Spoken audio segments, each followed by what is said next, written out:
الحمد للہ وحدہ والصلاة والسلام علی من لا نبی بعد. اعوذ باللہ من الشیطان الرجیم.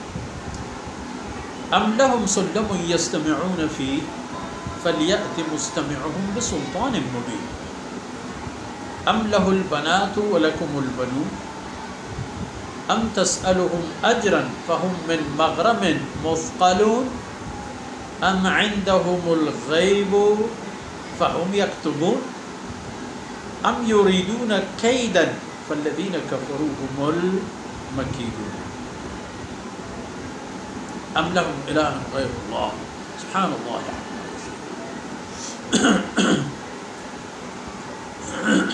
سبحانك لا علم لنا الا ما علمتنا انك انت العليم الحكيم. رب اشرح لي صدري ويسر لي امري واحلل عقدة من لساني يفقهوا قولي واجعل لي وزيرا من اهلي رب زدنی علما وارزقنی فہما. ثم اما بعد.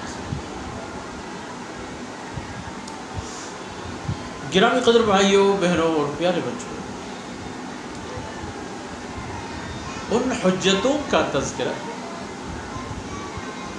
کہ جو در حقیقت کفار اور مشرکین کی لاجواب کرنے کے لیے فرما دیے گئے ہیں کہ دیکھیے آپ کے سامنے اتنے اہم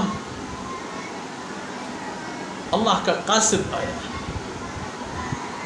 حجت ساتھ ہے، دلیل ساتھ ہے، سمجھ آنے والی باتیں فرما رہا ہے، اور جو کچھ فرما دیتا ہے اس کی اہمیت کا بھی تمہیں پتہ ہے، جن چیزوں سے منع کرتا ہے ان کی خباثتیں بھی تمہارے سامنے ہیں. تو پھر کیا بات ہے جب ایمان نہیں لاتے ہو؟ تو کیا یہ بات ہے، یہ بات ہے، یہ باتیں جو فرما گئے آیتوں میں. اب فرمایا جاتا ہے ان باتوں میں چند ایک جو حجتیں اور دلائل جو در حقیقت نہیں ہیں، مگر فرمایا گیا کیا یہ چیزیں ہیں ان کے پاس جن کی بنیاد سے شاید یہ لوگ منکر ہیں اور مطمئن ہیں کہ جو کچھ ہم کر رہے ہیں وہ صحیح ہے اور جو نہیں کر رہے ہیں اس کوئی بری بات نہیں.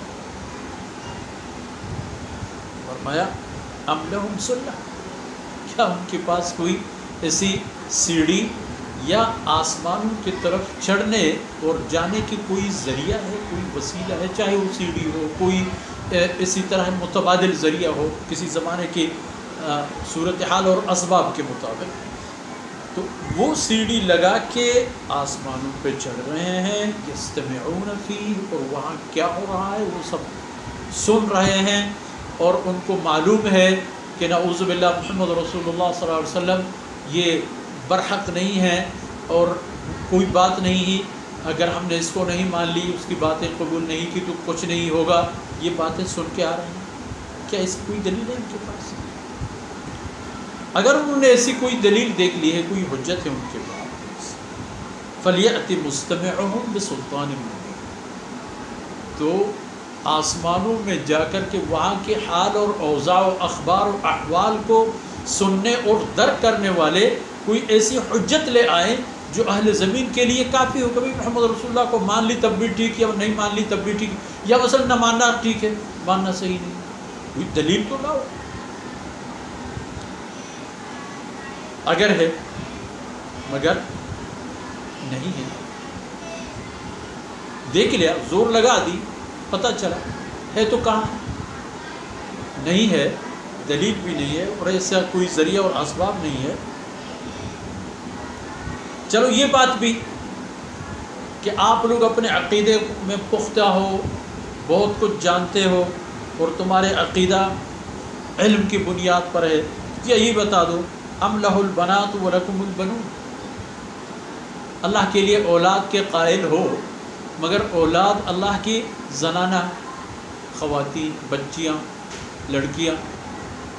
فرشتوں کو اللہ کے اولاد کہا کرتے تھے، کہتے تھے فرشتے سب جنس مؤنث سے. اور اپنے لیے مرد. مرد کا معنی یہ نہیں کہ عورت نہ ہو، مرد کا معنی کہ ان کے گھروں میں کوئی لڑکا پیدا ہوتا یا ہو جائے بڑے خوش ہوتے، لڑکا پیدا ہوا ہے.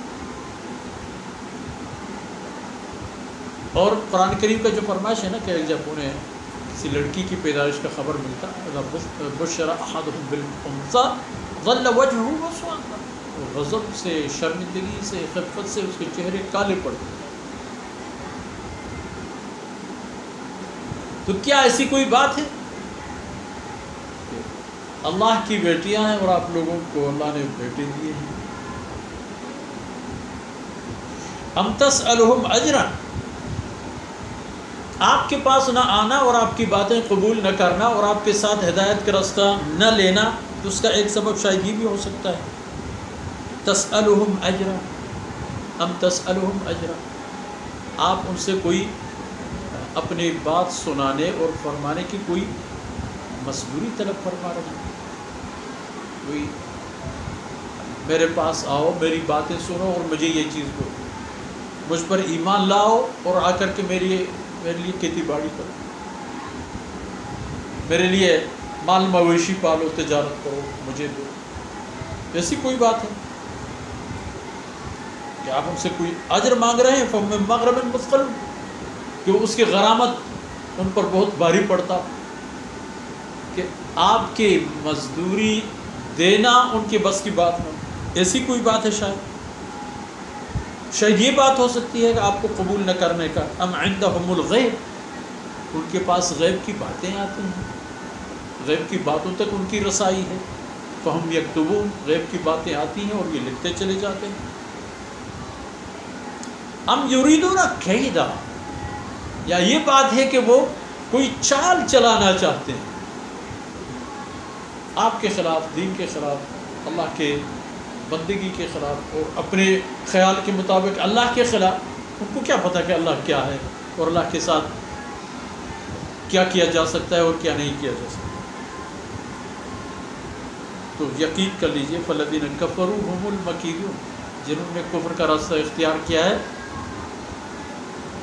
یہی لوگ ہیں کہ جن کے خلاف تدبیر کی جاتی ہے، ان کو پکڑنے کی اور ان کو عذاب آنے کی اور ان کو عذاب میں گرفتار ہونے کی۔